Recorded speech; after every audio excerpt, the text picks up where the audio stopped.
So this is Nick, founder of Honorable Pest Control. Right. I host Hello. the Honorable Partner podcast, and then am co-owner with Nick.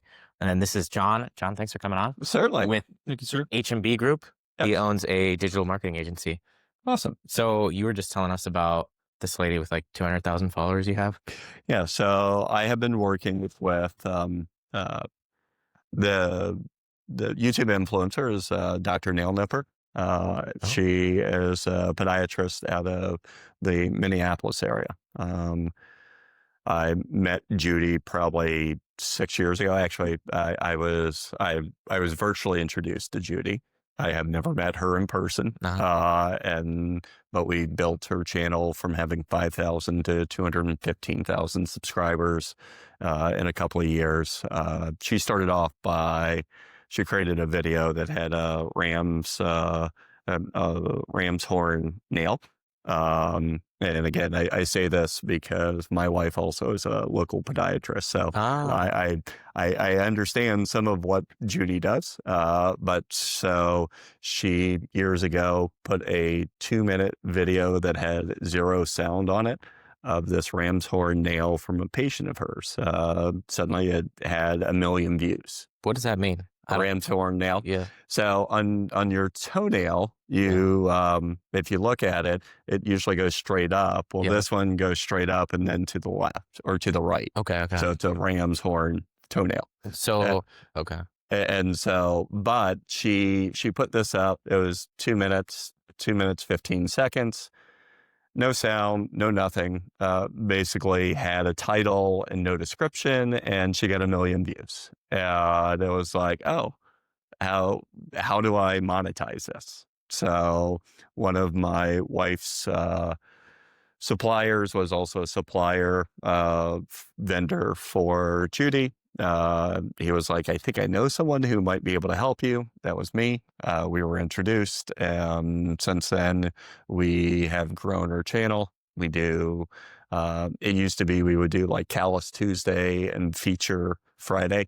And I think what's the craziest part of this is there's 205,000? 215,000. 215,000 people that are interested in horn nails. That's not what they're interested in. Yeah, it is. They want the grubby nails. Is that what do you think? So why did it work? Well, why did it work? That's what I want. So the question would be, what for medical, which influencer or what person do you know of that has blown up on YouTube? Do you know? You said personally? Yeah, for in the medical side. I mean, we're not really following doctors too badly. Okay, well, so it would be Dr. Pimple Popper. Oh, yeah, I've heard of that. Yeah, yes. And so I was about to say, I like watching those videos. Really? What? That would be it. I scroll past because I'm like, I'm getting grossed out. Oh, yeah. So they're so satisfying. Oh, yes. Yes. And so Judy was probably one of the original podiatrists on there. And so this was probably about 2018. Oh, okay. So a few years ago. Yeah, a few years ago. And we continue to maintain it. But you have, Dr. Pimple Popper, you have, at some point during this time, probably a year or two after that we started up, there was the Toe Bro. And the Toe Bro was a chiropodist or a podiatrist out of Canada. The Toe Bro. The Toe Bro. I think we should start making content like that. Oh, yeah. Dude, one thing I really like watching is, I forget the guy's name. I watch it on Facebook, but I'm sure it's on YouTube and it crosses over. He does horse. Oh, I've seen that. They'll sit there and carve them out and he talks about it. He gets me every time. Or every time. Yeah. I cry. What? I'm kidding. I just like watching them. I'm like, you don't strike me as a person that's weeping over these like short form videos. So, but one of the interesting things for us was, and kind of she'll do anywhere from 30 to 50,000 views a day off of all of her videos. Okay. And our high was at the height of the pandemic or COVID was in December of 2020. And we were doing 300,000 views a day for that entire Okay. month. And so, the incredible part of this has always been, what people are interested in. And that's kind of what we do. Judy over the years has had other the patients that come in throughout her time that have been there, 3, 4, 5 different videos. She's in Minneapolis, which very much a multicultural experience. So Judy speaks both, I think, Russian, what else? Spanish, and a couple of others. And Yeah. her patients come in who are from all over the world, speak a lot of different languages, and so that's kind of part of the allure of it. I mean, the other side of it is that, I mean, even for my wife as she comes home, you think of podiatrists who talk to people who are older because their population tends to be about 75-80% of a geriatric crowd. And what are they talking about? Their life experiences. And so, that also has always been something that's very interesting, is people like to hear those life experiences. So, yeah, I mean, and again, it's an ongoing channel. We're looking at ways to do different things with it. I mean, and just through the years, we have, I think, 15,000 people follow us on Facebook, another couple thousand on TikTok, same as Twitter, and then Instagram. I think we're at 10,000. And So how do we get 215,000 followers? Taking out a crazy bee's nest. Well, I think that there's a couple of different ways. I mean, one of the interesting things that you talk about is kind of the experiential side of videos. That's what you like, right? So the guy that does the horse, Yeah. whatever thing. Yeah. So some of this could be, even for what you do pest control. I mean, some people find that fascinating. Yeah. And so, it's, you think about, I've been watching sometimes the guy that does the cleanup of yards, right? Yeah. Yeah. I've seen that. Right. So there's always a story to it and kind of the ending. He never identifies anyone there, right? So it doesn't have to be where you have to interview or get some sort of permission from the customer themselves, but the stories of what your guys are doing. Oh, so is he filming the actual transformations? Yes. Oh, okay. So, I mean, it could be the same thing of trying that experiential side, because people like to see, different aspects, because I'm assuming that for pest control, there are a lot of different circumstances and stories, and it takes video to see that video evidence versus having and then adding in, we do some overlays, or we dub over Judy's voice and talking about certain aspects of her patient, and it wasn't, part of the original filming, but we will overdub that. And so it works that way. So, but people enjoy the experiential side of it. Interesting. What do you think has been the craziest thing you've stumbled upon? It's got to be bed bugs. Just like or insane like infestations. cockroaches where you walk in and they're falling on your head. Yeah. Yeah. It's like accidentally eating them. I put them on my salad. What? I put them in my pocket and put them on my salad later. And Oh, that's disgusting, dude. So, but you could have filmed that. And then have you heard of the Ray-Bans? The Ray-Ban Meta glasses? Yes. AI?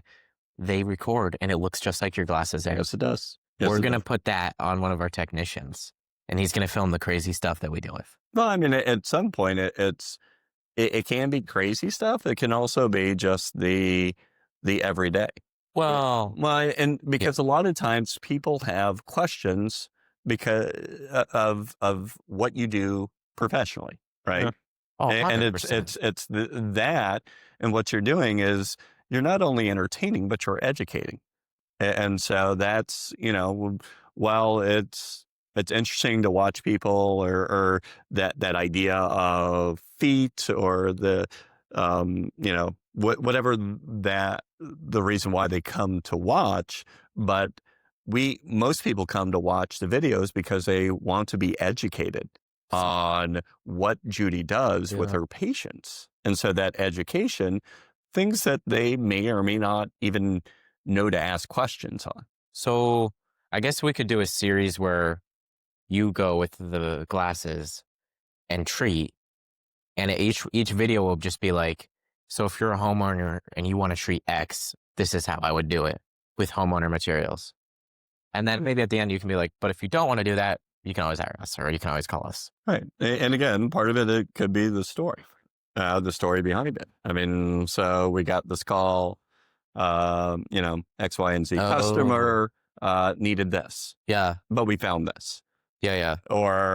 And so, yeah, I mean, there's lots of different ways, and it's the experiential, it's telling a story. And, the other aspect of that is you kind of keep going, because at some point, what they do enjoy also is that there's a consistency to the story, that there's a consistency to whether it's the company or the person or what have you, that it's consistent that way. And so, right. I mean, I would imagine that you could even run what this is on a separate channel and run that on another channel. Yeah, that's what. Yeah. We're doing the Honorable Partner podcast. It's kind of separate. It's intertwined, Right. but I think for the podcast, it's going to be more education. Mm-hmm. Like it'll be kind of entertainment, like edutainment, Right. but more focused on education. And I think our demographic will be business owners opposed to people just wanting like if somebody's watching some sort of crazy toenail thing, right? It's probably not for education necessarily. Like they might learn. Oh, no, they do. I mean, so you think it's you think that's primarily education? Oh, yeah. Oh. So the other thing that we do on Fridays is we do this feature Friday, which turns into, we do a premiere video and we do chat. So Judy jumps on, I'll jump on at 4 p.m. on Fridays. And for 15 minutes, we watch the video, but we get to chat back and forth. Oh, okay. And so we get anywhere from 50 to 100 people on there. And we hear from them that while it's squeamish or what have you, for most, they are watching this from an education standpoint. Because they're nurses at nursing homes. They are people that have older parents and trying to figure out how to care for their feet or their nails. And this is very much an educational side to this. And because we are showing actual stuff versus kind of something that would be it's the intent of it is not to be funny.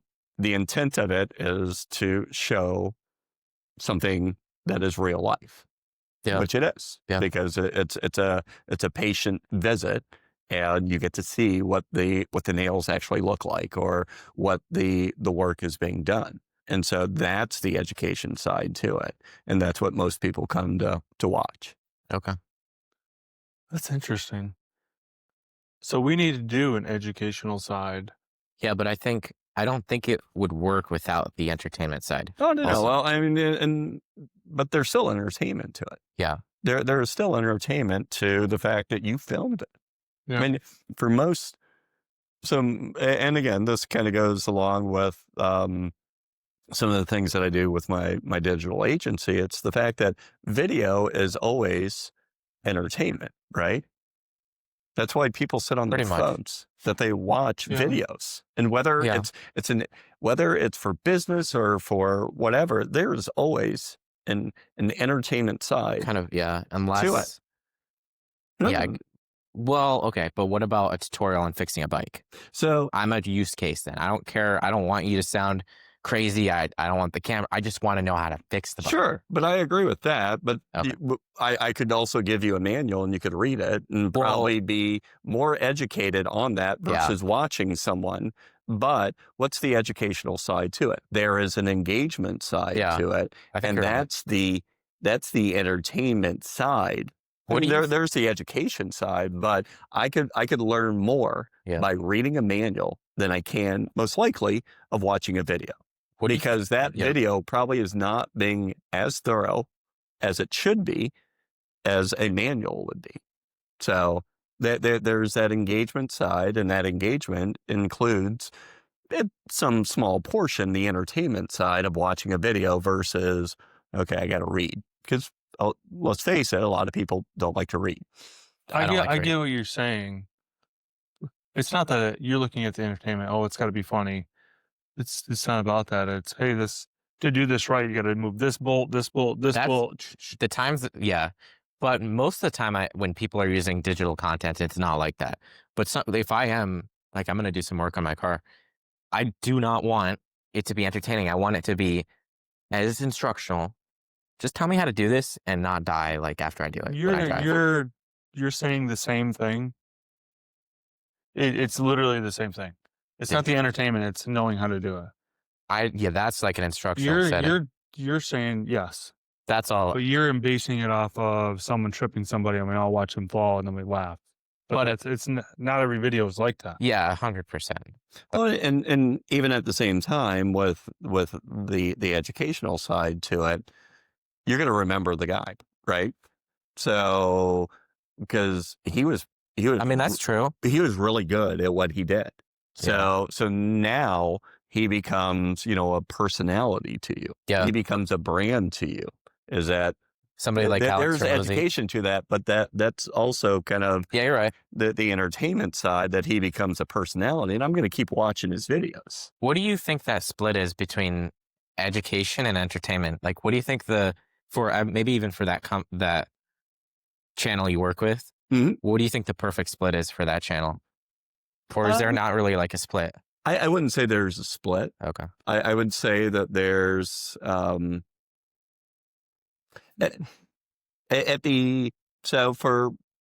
for Dr. Nail Nipper's video, we do, and we've been doing it for some of her videos and not others, we'll do an intro video. And so Judy gets on there, says, thank you for watching this. This is maybe what we're doing today, or the fact that she took her dog for a walk around the lakes in Minneapolis or something like that.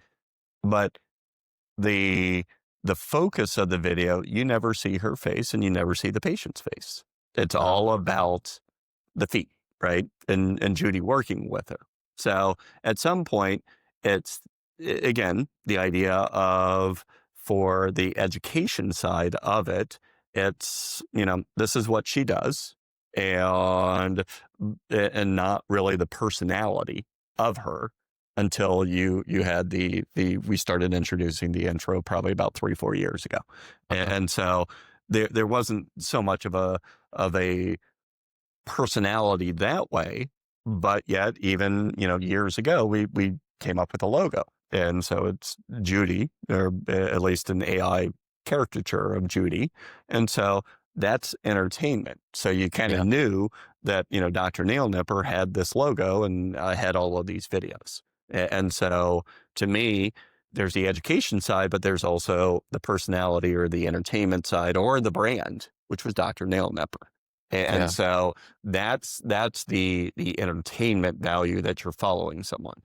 And that's why we had so many people who follow her, is because the education's there, but there's still a little bit of showmanship. Oh, sure. Right. Okay. So, yeah, I think we could do that.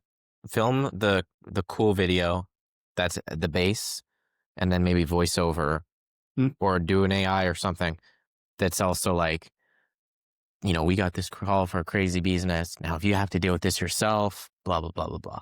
Right. Something So along you just do call to action at the end. Well, no, I'm just saying combine a crazy video with education. But again, Like the call to action the call to action can always be there. It doesn't have to be so outward to say, well, it's call. It's almost implied. Right. It's almost implied. I mean, we're professionals. I mean, you could do this yourself, but here is us taking care of it for a homeowner, so they don't have to. I mean, and it could be and with all of this, you kind of get into it, and it's like, yeah, that worked, that didn't. Right. Yeah. I see that all the time with our videos. We've gone to a lot more lately because it's a long form video, and then I have AI chop it up into shorts. And so that's been very interesting to see how how many views that we get from shorts, which have become overwhelmingly are the number or the volume of views are shorts. And so every video that we do is like 10, 15 minutes, and AI will create anywhere from 4 to 6 shorts for us. Yeah. Do you use Opus? Actually, I've used Opus before. I've used CapCut. I've used Filmora. Filmora is actually becoming the one that I use lately because it's just doing a better job of creating the video itself, creating the words on the screen, the caption, and then also it does a good job in titling it. And so then I'll go back in.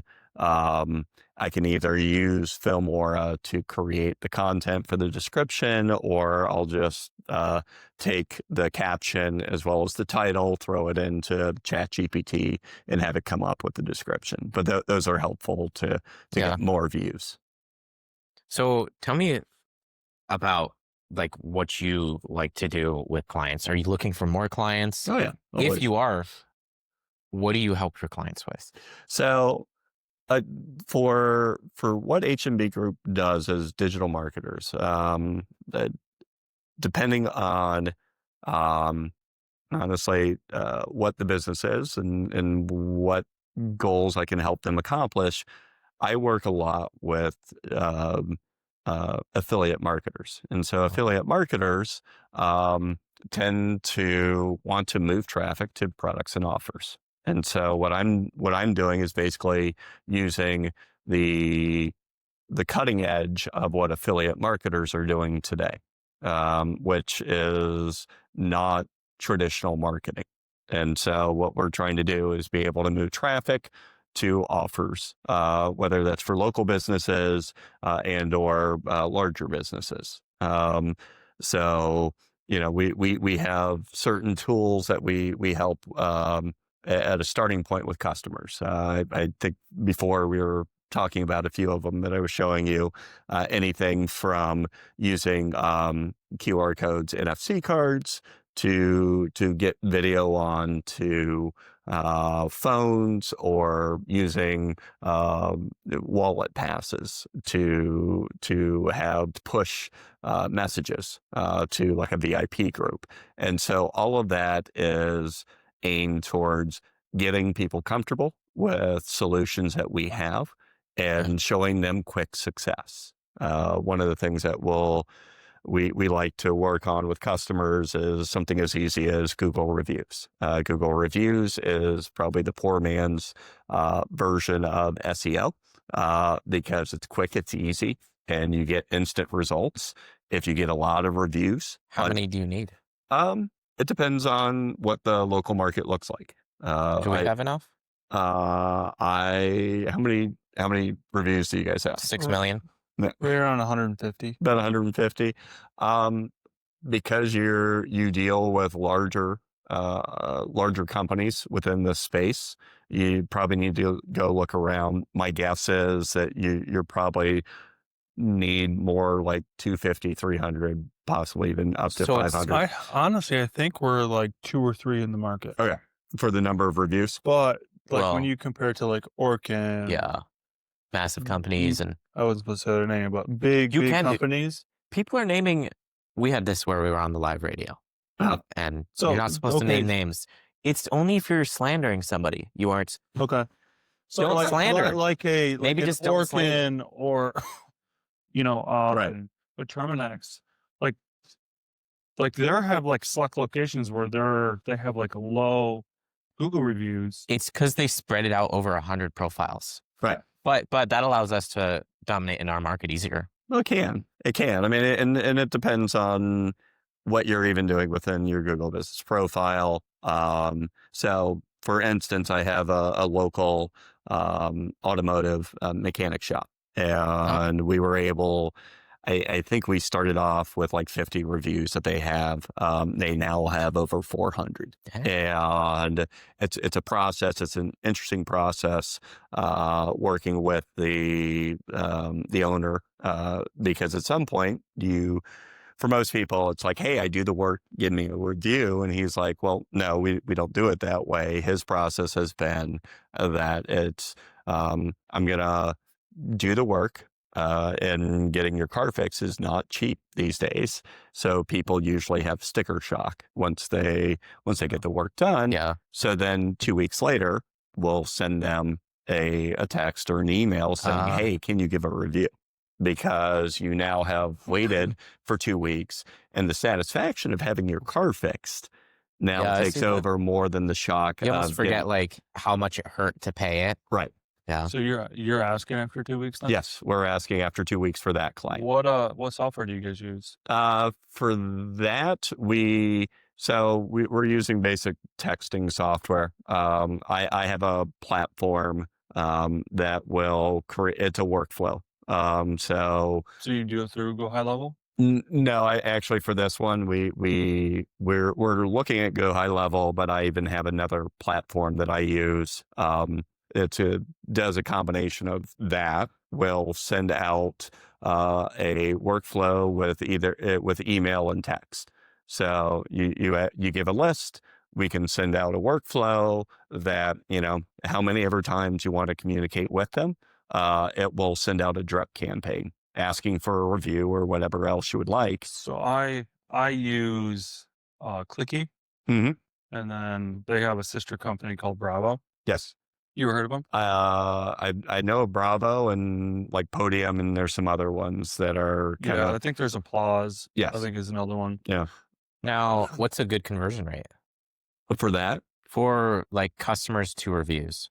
Like 50%, a million, like well, I mean, and 100%. well, there's also different ways to meet your customer to ask them for a review. Yeah. Right. So one of the ways is obviously through email or Yeah. text and using a drip campaign. Another one is I made a reference to NFC cards or QR codes. It's the fact that you can go out and provide those to your team. And so Yeah. the other aspect of that is we provide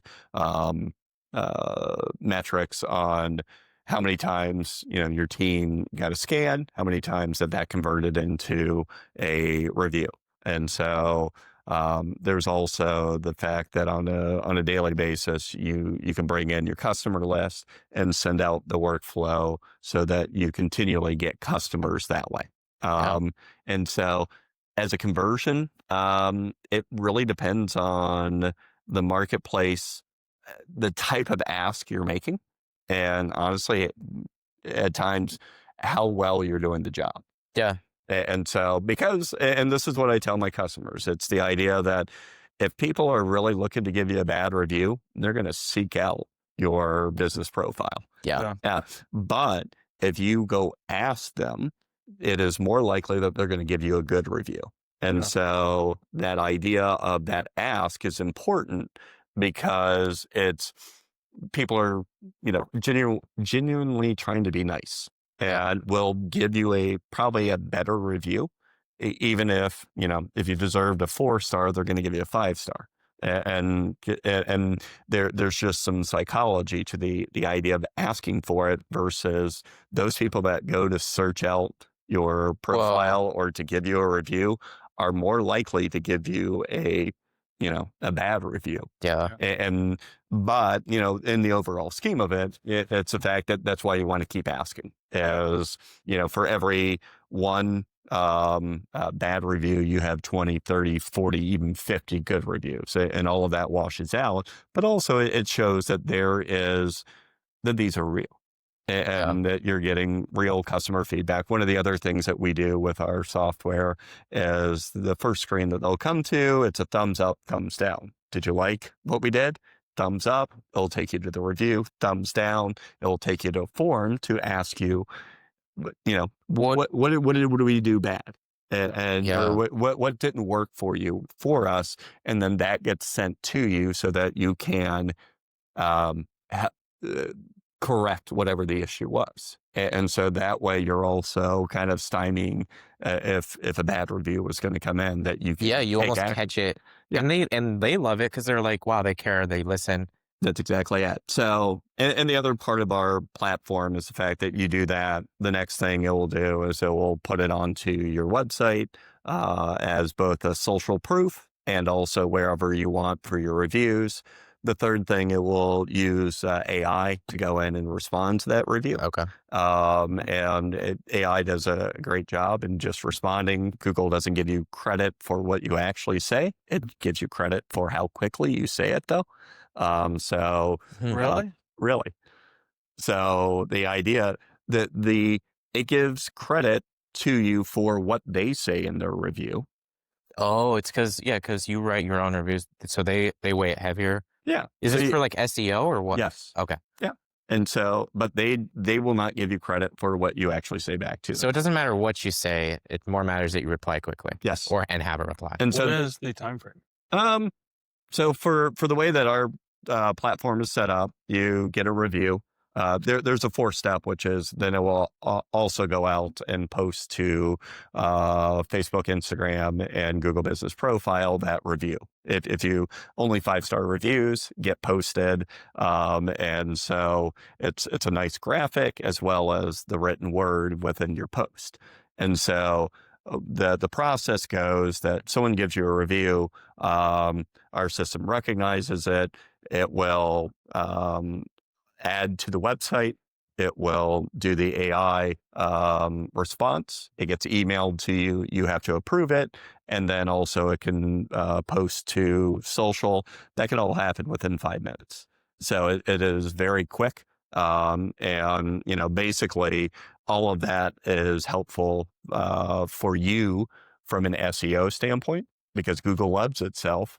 It sees it that you're in social, that you're on your website. It sees all that and continues to give you more juice for the SEO side. And that's why for the SEO side, that this is probably the cheapest and easiest and the most impactful way to get customers to your door if you get those reviews and also optimizing your Google Business Profile. So I have my front office manually typing out a review, or not a review, but responding. I was told you didn't want to have AI because Google knows. No. Okay. Well, I learned something today. Yes. So I guess how my whole system goes for getting Google reviews is, so like we use a CRM, the app, the CRM. So once we actually get to the job, we clock into the job. Right. We say that we're there. When we clock in, they automatically get a text message. Right. About, or we're here. Yeah. Right. Yeah. That we're here. Inside this text, you can tip the technician. It asks for a Google review, and it talks about a referral program. Okay. Awesome. So then, we sell the job, we do it. And then we come back with a piece of paper. Can I ask, how often does your technician get tipped within that system? Not very often. Okay. I don't think that's just. Here's what I think's wrong with that. When they get it, they have 3 paths they can go down to. They should have 1, 1, 1, and those are all steps along one path. I'd be interested. Well, if you get a text and there's like 16 million things to do, are you going to be able to focus on it? You're just going to ignore it. Well, you're right. But if you got a text and it was one thing, like, hey, did you like the service? Could you leave us a review? I mean, then right after that leads them to the next step. For one of the strategies of getting reviews is that, one, you can't pay people to give you reviews. Yeah. But what you can do is you can tip your service guy for that review. Can you? And so you can tell the customer, you know what, if you give us a review, we will tip him, X amount. And so that's kind of part of what they feel like they are doing their job and getting a tip. And it could be the fact of, you could also somewhat guide them along the way of what to say during the review. Because again, Google's looking at the words that are being put into that review as to how they are optimizing that for your business. And so, yeah, I mean, it's as simple as, hey, we would love for you to give us a review. And again, the system is, if you put all this in, it's personalized text or email to them Yep. that, you worked with Jason here. If you found that Jason did a good job, we would love for you to get a review. If you give us a review, we tip Jason $10. Yeah. And so that way you're the customer's feeling good about Yeah, giving they're the like, I just helped somebody out. right, just help someone out. And so there's and again, we could continue to break down how each of for having specific strategies at work, but there's just that general concept of how this works. I mean, I have a friend who he was relaying a story about the fact of a company that sells phones. And so the guy would go in, sell the phones, but what he was doing was also getting reviews for buying and selling phones. And he would say, can you give me a review? Because most of the time, so what is he doing? He's doing it in person. Yeah. And so whether good or bad, he was like, well, here, let me tell you exactly what to say on that review. Yeah. And I've done that a lot of times. Well, they're just like, what do I write? And I'm like, well, what do you think was the best about the service? And then I just have them. So it is still kind of their wording. I'm just giving them the framework of like how to write an amazing review. Right. What did you like about it? And just write about that. Well, and along the way, what you're doing is the fact of you already know all the keywords, buzzwords in your mind. And it's like, yeah, say this but again, even if you're guiding them and you're not specifically doing it, you're still doing it because inherently, what what your business is and how that is perceived. I actually want them to say exactly the pain points in their own wording because my goal is to get more clients just like them. Right. So when they're like, well, Ben came out, he was on time, he was courteous, he cleaned up after him. They're highlighting all the benefits that other homeowners are going to care about. Right. So I almost wanted them to do whatever pain points I was able to take care of. And even what you said, you were like, well, I don't know what to write. Well, what were your pain points? Yeah, basically. Right. And what did I do that helped you out? Yeah, that made you appreciate the service. And then your customers are selling for you, which I don't know, I always think is the smartest way to do it. Right. Because even as a business owner, you sometimes don't understand the homeowner's needs as like you're in the business perspective. And so even to get back to the idea of with your Google business profile, which helps you in the 3-pack and other things, is the idea that we have, I was actually just talking with a colleague of mine on this, is the SOPs on optimizing your Google business profile. It's 150 steps of how to do that. And so if you think about all of the different ways that Google business profile helps, there's this little thing right now on Google called AI overviews. And AI overviews is the AI side of Google. If you think about it, there's Gemini is their AI tool, but also what does Google have? They have a bunch of properties that are all based off of, your business. So it could be anything from Word or your account. One of the things, and it would be facetious, or it would be probably incorrect to say that they're not using their own properties to help fill in the AI overview. Yeah. So if you think about it, your Google business profile is one of the key sources, as long as it lines up to obviously what they're searching for, of what they are filling in the AI overview. And so if you think about it, all of these different properties, I mean, it comes down to, for SEO, you have your, if you're on Google Suites, I mean, the fact is that you would sit there and you would create documents based off of your business and just set them into your account.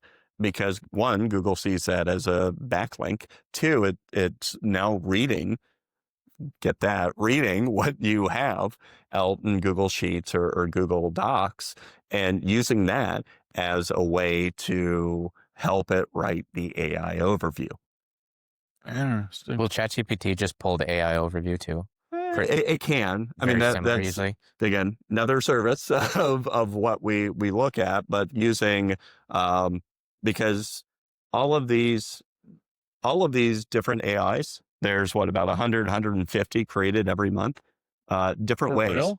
for real, I didn't know that. because they're all using LLM, so large language modeling, I think it is. And so, but what they're doing is they are using a modeling approach. They use them differently, and they've written them in different ways, but they are all using the same type of data coming in. So one of the services we provide is to actually write, it's called an LLM.txt file, to guide all of these AIs so that I'm not having to worry about, well, there's ChatGPT or there's Gemini. I'm going to go out and separately do certain things in there so they know who I am.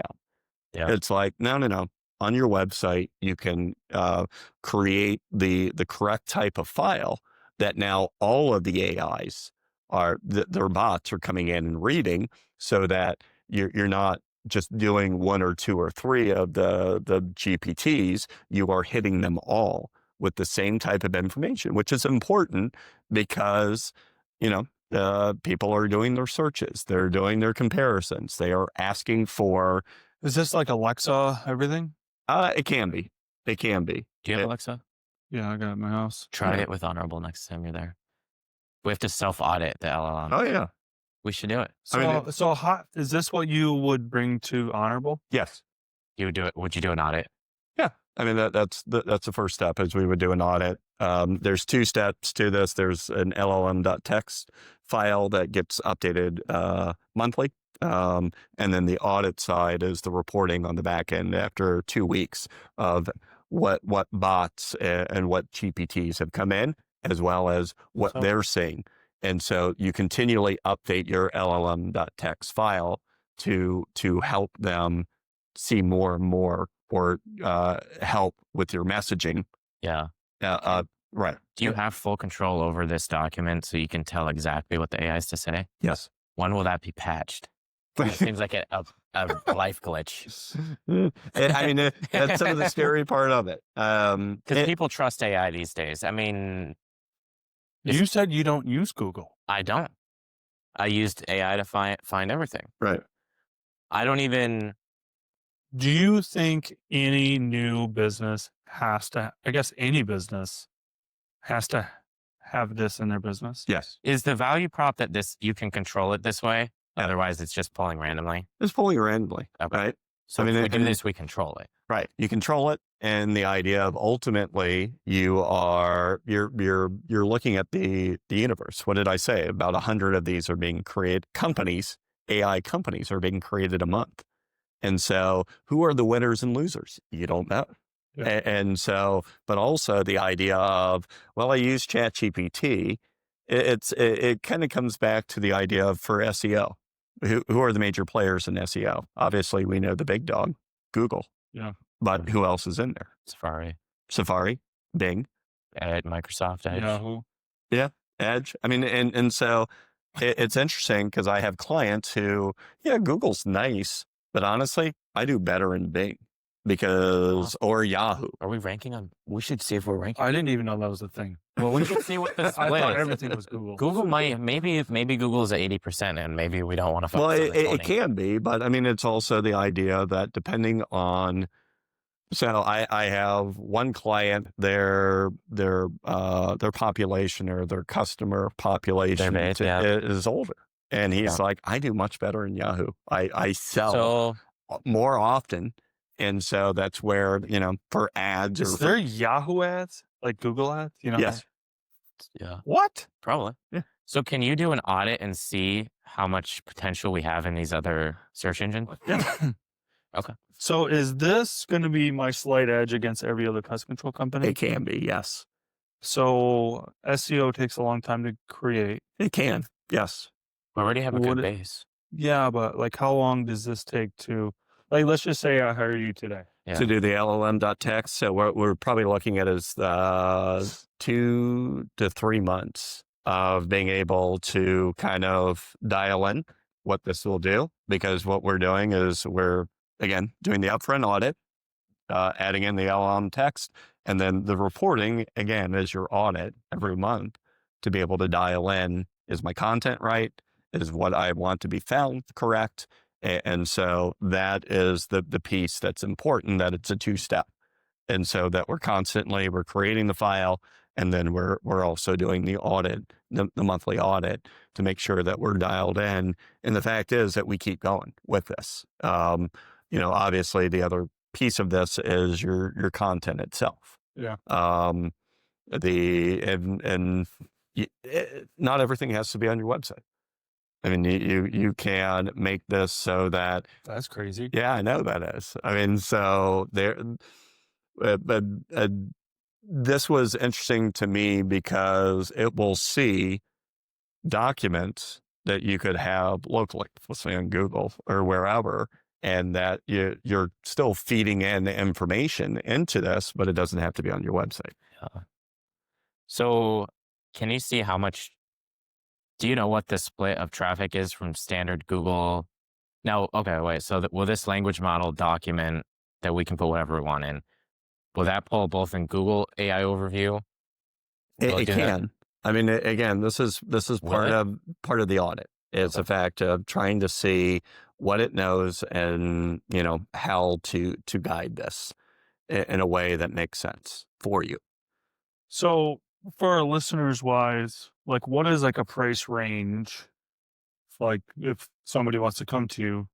What we're doing right now is for the LLM.text, it's a $500 a month fee. And what we'll do is we'll do the audit as well as create the LLM.text. Again, if you mention these guys or this podcast, we're running a special right now to get as many people in, because we see the value in being first mover, because not a lot of businesses are doing this or understand the concept of this yet. Yeah.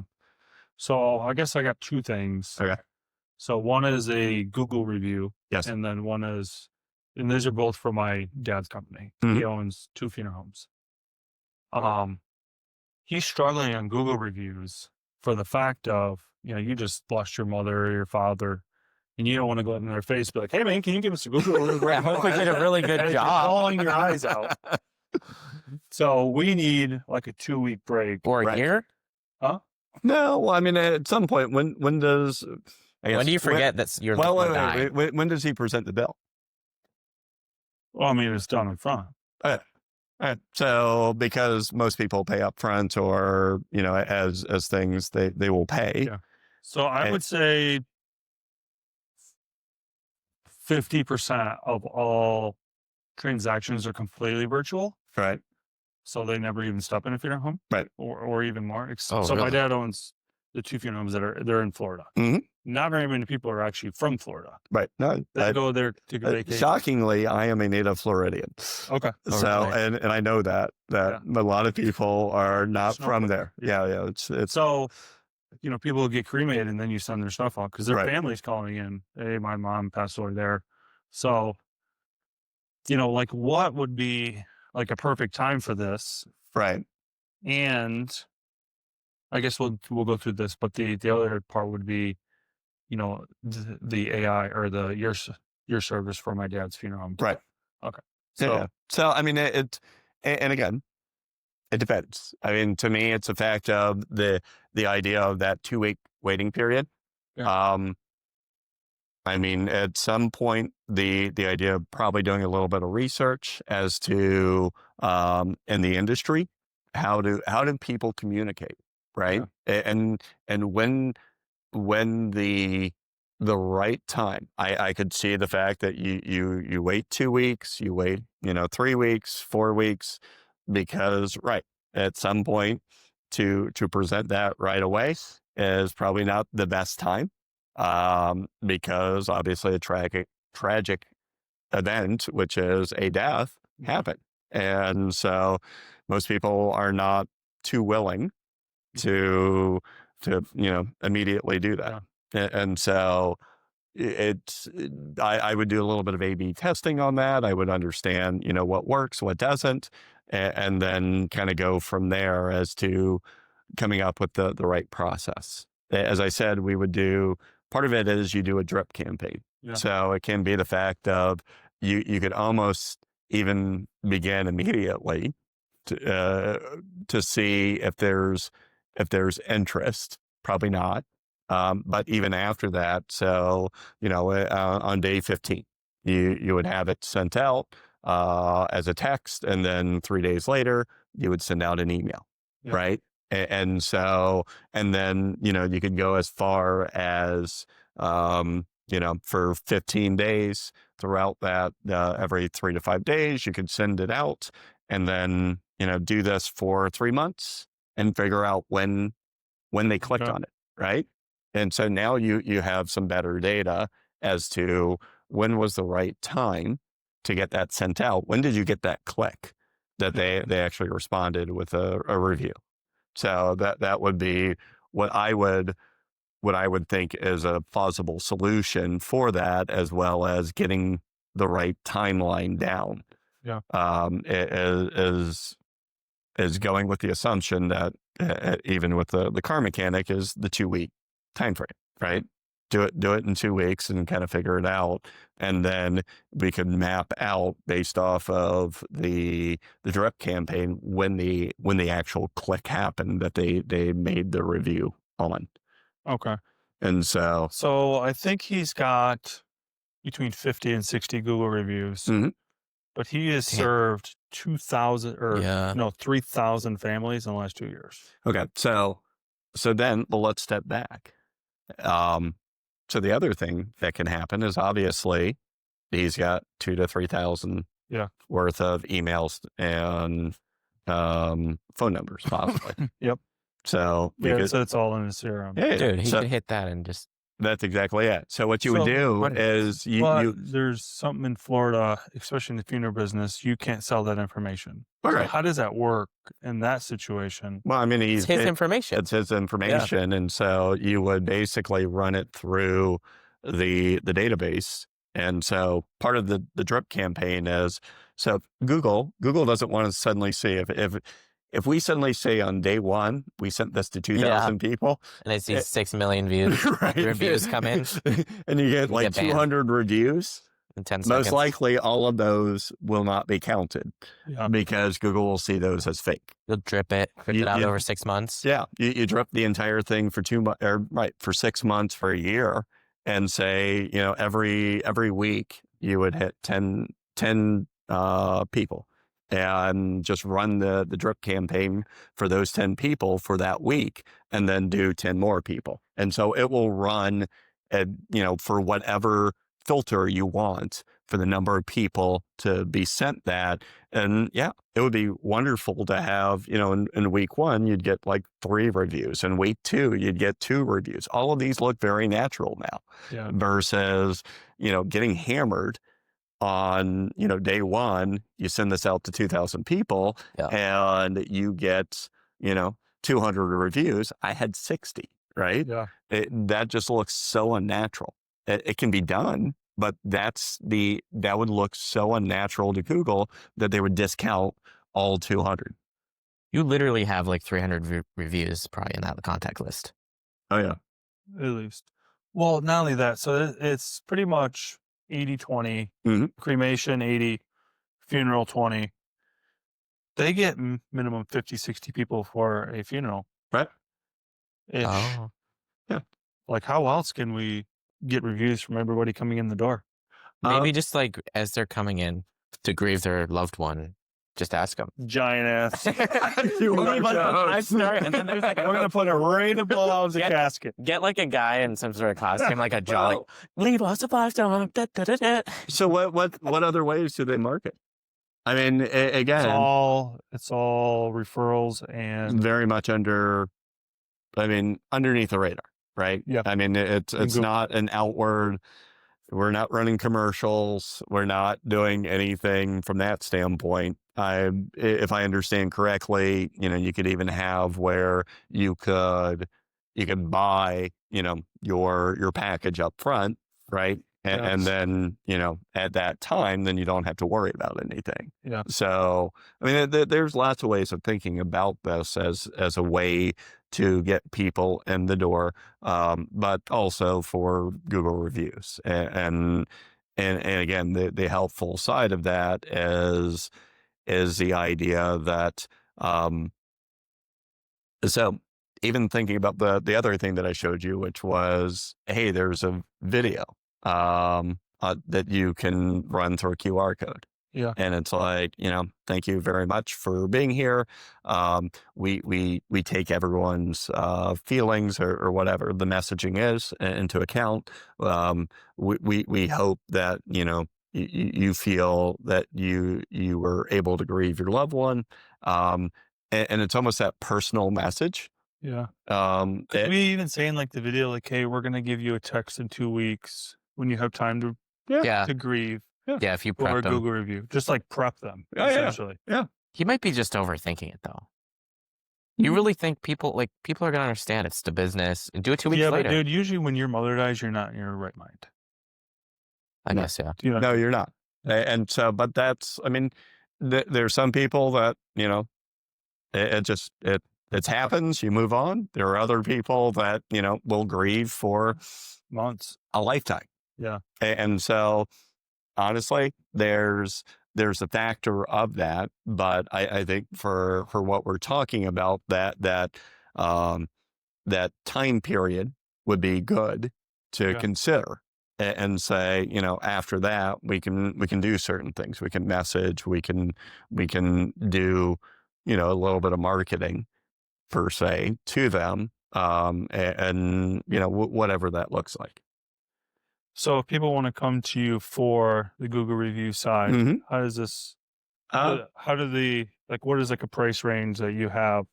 so You don't have to use exact pricings. So, I mean, That's- and for what we do, we provide this from a rate of, someone coming off the street to us, it's $300 a month. If you're with any of the local chambers and or if you're listening to this, we do offer at least half off of that Right. as a monthly. And it is part of the idea is that what you're doing is you're giving the Google business profile and we're attaching it to the platform. And so what the platform will do, it becomes, self-management. Yeah. And as I said, I walked through the 4 steps that can be all managed pretty easily and quickly, Yeah. so that your goal is to get people in to give the reviews and then allow for the other steps to happen. So, like, as you know, in Florida, like snowbirds, Mhm. especially where in Florida are you from? Jacksonville. Okay. I lived there 18 years. Didn't see snow until I turned 18 because we moved from Jacksonville up to Akron, Ohio. Okay. So he's in Tampa. Okay. So dead smack Tampa, around the bend a little bit. He's in Sun City Center. I don't know if you've ever heard of it or not. Yeah, Sun City, yes. Yeah. So it's a older community. Mhm. Like I think the average age there is 75. Old. A little bit like the villages. Yes. It's pretty much a whole village. Right. How does your AI work in older communities? Well, again, what you're looking at is a technology of Yeah. how do they use that type of technology. And again, this is looking at it from a future perspective, because, at some point, if you look at it, do you think that the internet's going to be websites forever? Yeah. I think that we're on a precipice of changing how the internet works, how this flow of data works, Yeah. in the sense of, you kind of look at it and with the meta glasses and being able to see things and just ask questions. And that data is going to come to you, right? Based off of what your query is, what your prompt is, and that, websites are going to be very much passe Yeah. versus always asking questions. And again, this is and for Google, this is a scary part of all of this, because Google's business model is what? Serving ads. Yeah. Google and search engine optimization in general is all about giving an answer, but not giving one answer. Yeah. Because if I gave one answer, then that's the authority. Then why would I need someone? Why would I click on an ad if I've been given the one answer by AI? Yeah. So like in Sun City, Mhm. we ran Google reviews or Google ads. Mhm. They don't work. Right. The only thing that works in Sun City Center is the newspaper. Because they're all old. Yeah. Oh, Yeah. Billboards. so I guess In it's the like understanding newspaper. your demographics and what channels Yeah. Right. they're using. Right. And so that is something that, right. I mean, but what's changing for billboards? That we're going from standard billboards to electronic Yeah. billboards. Yeah. And so, and do they look at screens? Yes, they do. And so there's a couple of services around here, friends that I have, that are, the business model is put messaging onto all available screens. And so you're selling ads onto restaurant, onto doctor, onto whatever screen is available in whatever area that you have, basically pedestrians that you can sell ads onto. Yeah. And so now think about, for AI becoming smarter, which it does, and serving up the right type of messaging, the right sort of ads, or even if there's a personalized way of looking at that messaging, or the type of ads that would go around there. And so to me, it's that idea of, driving on the highway, you see a billboard. That billboard you're going to see for how long? For 3 to 4 to 5 months, because it never changes. Yeah. Now we're getting to electronic billboards that, how many different ads might you see on that electronic billboard in a day, in an hour? Yeah. You're going to see multiple ads, but those are based off of your population and possibly, what the current environment or events that are going on. That's the beauty of an electronic billboard. Yeah. So now think of, how you could run ads on all of the different locations that have available screens that you could have ads running on them at a local restaurant. Yeah. If you look at restaurants now, their menus are on monitors. Mm-hmm. So think about the idea that you could run ads on this little section of their menu. And what do? They get paid for those ads. Sure. So there's another revenue model for them. But, in doing that becomes an interesting sidelight of how to message into communities. For people for an older generation that may or may not be comfortable with the technology you're presenting them with, which is, browsers, which could be AI. We'll see where that goes. I mean, at the end of the day, for the population, what percentage of the population are you really going after? Mm-hmm. All of it. Well, yes Everybody and no. with bugs. Okay, well, everyone with bugs who can afford your services. Yeah, we have an avatar. Right. Yeah. Everybody that wants to pay us to get rid of their bugs. Well, and so, but that's not everybody, though. No, I mean everybody that wants to pay us. Right. Well, and again, but that's not everybody. And so, even looking at, the older generation, how is it that you can reach them without having to worry about the limitation of technology that they can't use or that they won't use? And so, the type of messaging, newspapers, for example, but newspapers, many, they don't exist anymore. Yeah. And not in a wide range, or they're weekly or they're monthly. And so there's magazines, but how many people look at magazines? And again, it's that age old question of how do you get their attention? Yeah. And so there's a lot of different ways to go about that. So it's LLM? LLM. LLM. LLM.chat. LLM. Large language modeling. You're gonna have to remind me again.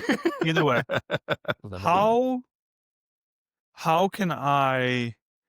And there's really no way with SEO make it predictable. Like, hey, let's just say I give you the $500. Like, how do I know my return on it? I think that there's a level of there's some amount of return on there, right? But there's also some amount of future proofing for so let me give you an example. So for one of my clients, he sells large kitchen islands, and we had a customer who provided us with his prompt that he's doing on ChatGPT. And so the idea is that he wanted to do a comparison of finding for this particular grill and who's offering it and what the price is. And so because there was enough information and because we've started filtering in with the LLM.text into the AIs, we were listed, and we were actually listed very kindly by them as being one of the top vendors to sell this particular grill over Home Depot, over Lowe's. And so the idea is that if we weren't there, then we wouldn't be part of the conversation. Yeah.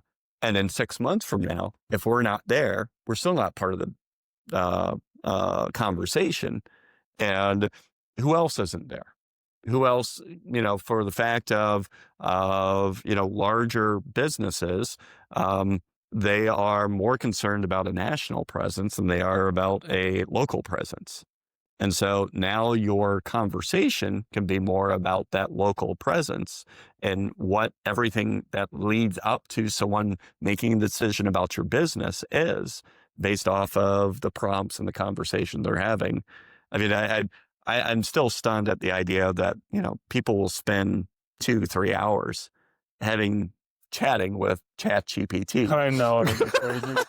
And it's like, Yeah, those weirdos. but they're doing it. I'm one of them. Well, but Makes sense. I do it to build stuff though. right. I mean, there are people that are watching this, people that, every day business owners are making large decisions about their business based off of conversations because there is an advantage to the content that these, even, for all of its issues and problems and everything else, there's an advantage to using that content on chat, any of the GPTs. Yeah. And so, you take it for what it's worth, but you are, for the most part, smarter for being able to have that chat for 2 hours and getting it to drill down and to get it to give you a feedback that's helpful for you. And so that's what this is doing. And so, right. I mean, I go to Facebook and I see, ads on the fact that if you're over 40, you need to know AI. And it's, we'll teach you the course of what that means. It's like, yeah, you could just go to ChatGPT or Gemini or whatever. Just ask it. And just ask. Yeah. Without paying the course. So yeah, I mean, there's that. I got to figure out, I'm on a plane tonight at 9 to go to Atlanta. I think it's 9 or 8 or something like that. And it's for my nephew's wedding. My oldest son is going with me.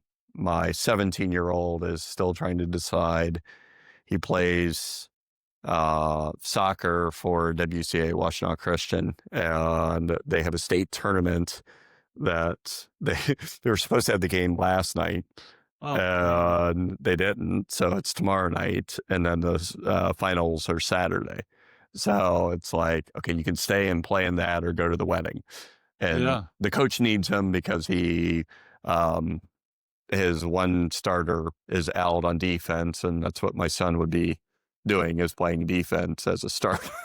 And it's like, and even last night it was like, are you going or not? And he was like, I think he's going, but he's kind of torn on the idea that, So hold on, it's the state finals, and it would be. I mean, it's smaller. It's Christian schools, but okay.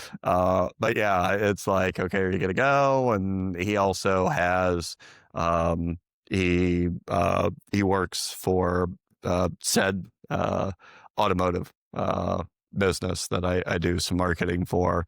And he also is taking through SWCC Automotive Technologies through Saline High School. So he's got his class from 10:30 to 11:40 every day that he'll be skipping for the next 2 days. And it's like, okay, you could keep working, go to class, go to practice, go to the game tomorrow night, which is going to be up in Howell. And then if you guys win, you would play in Frankenmuth on Saturday. And my daughter and my wife are staying because my daughter's also playing volleyball tomorrow night for the same state tournament, and then would be playing in Frankenmuth on Saturday. It's like, and again, it's like, I've got a plane ticket for him, and we made it in anticipation that he may not go either. It's just like, are you going? You're not. And so, yeah, at some point I got to get home to actually pack, and yeah, we get to Atlanta, and my brother lives there, and we'll drive over tomorrow, with him. So lot of moving pieces. Oh yeah. So always is. So your LLM. Mm-hmm. Are you right? You're all right. So we look at 3 to 6 months to get optimized. I guess, how does this whole thing work with you? Like, how do we sign up? How do we do it? So right now it would be sitting down and either, we'll sit down and we'll meet about it, and or we can do an online appointment. And what we do is we basically you sign up, we'll set up a payment plan or whatever with you, and then we gather information. We do the initial audit, and then we'll create the first LLM.txt file. From that, place it onto your website.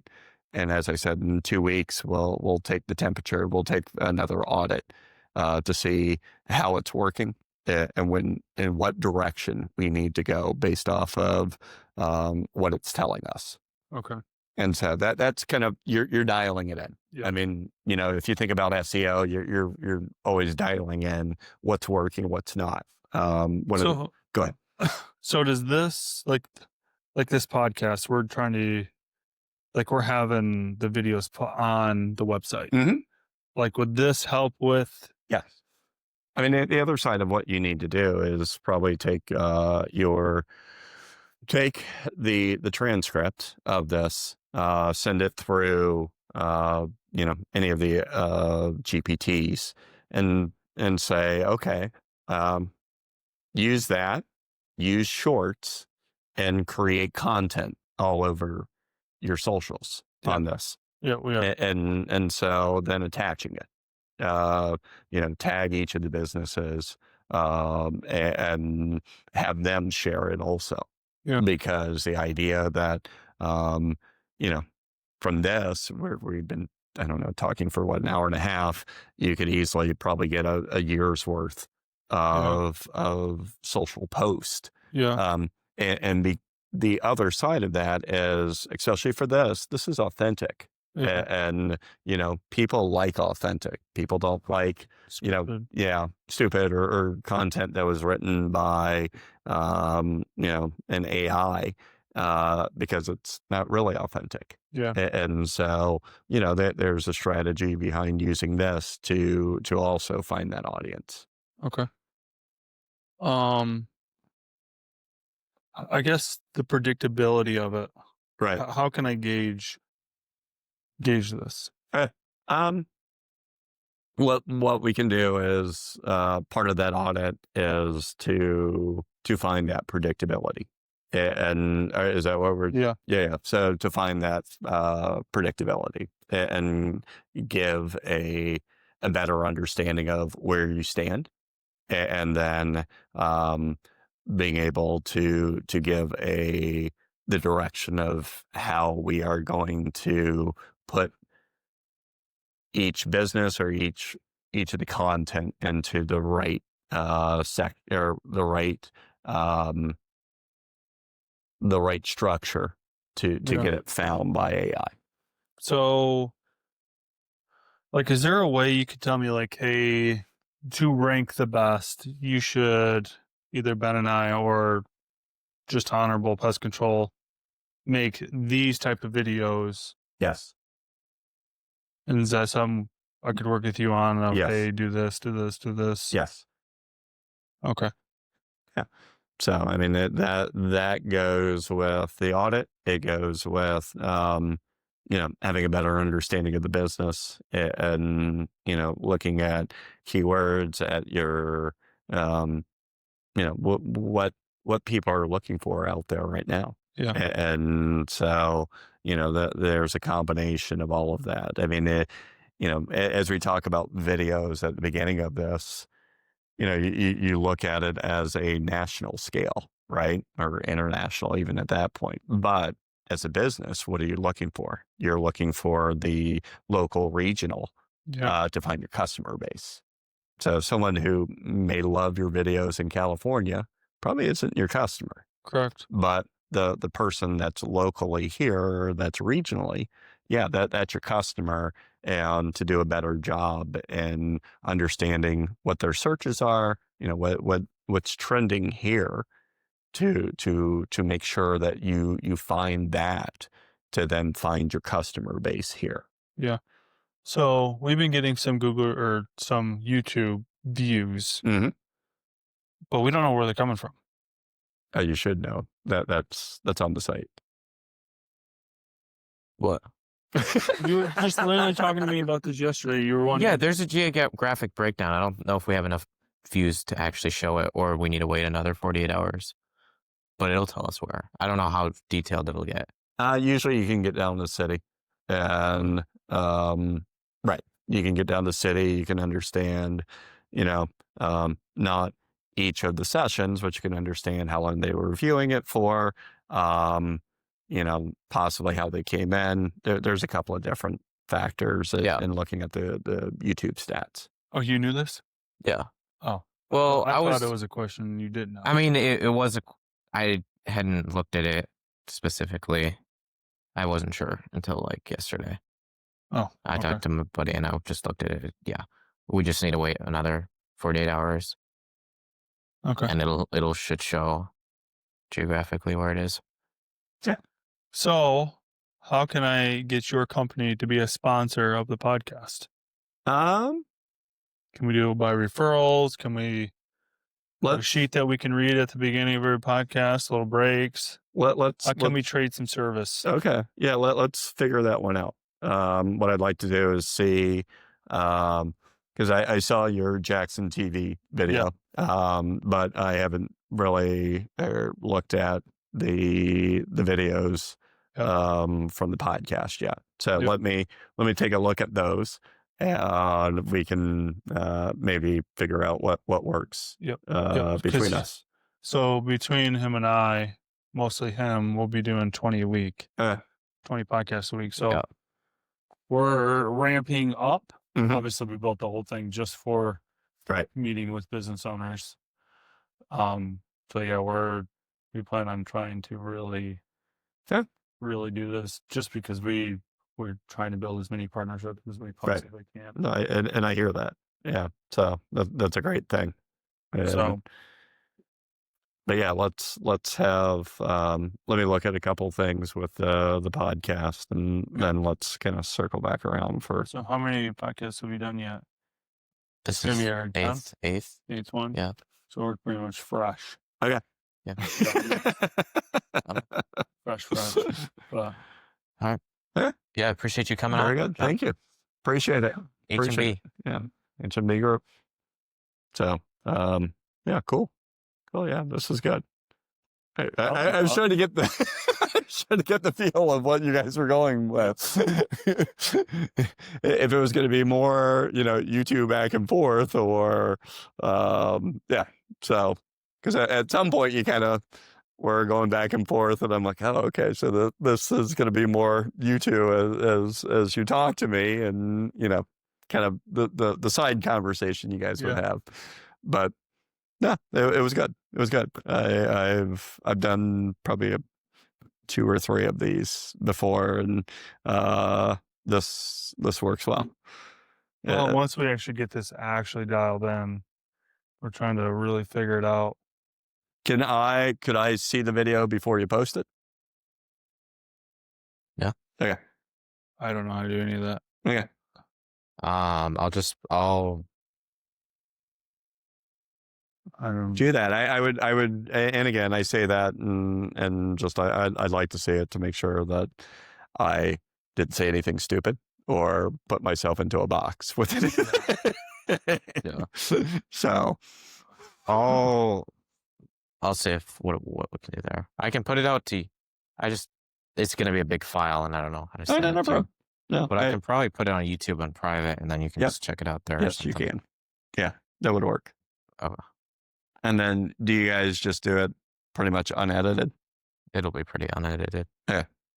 Other than kind of slashing the bathroom break and the beginning and ending. They probably don't need to hear us going to the bathroom because we kept the mics on. I'm 2 for 2 on podcasts today. I'm going to the bathroom. Podcast. You're drinking too much coffee, dog. I know. I haven't eaten yet today. We should get lunch. Santa? I'm down. Let's check the front. Or Chipotle. I don't care. I like Chipotle more. Okay. I'll get lunch and come back here and grind. Do we have Jake tonight still? Yeah. Yeah, if I can do around. You guys Jake for the city phone? Yeah. Yeah. No.